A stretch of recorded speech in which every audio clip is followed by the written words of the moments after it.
waxaan karinayaa quraac Somali.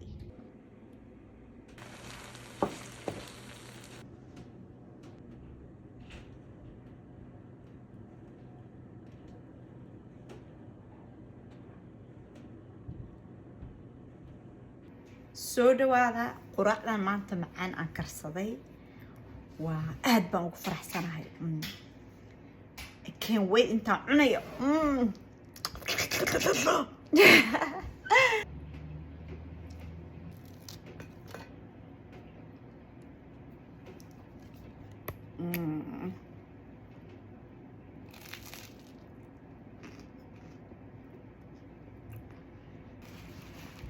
Oh yes, honey, I'm skilled in the kitchen too. I make delicious Somali foods that are healthy and yummy. Let me know if you want to see more videos of me cooking.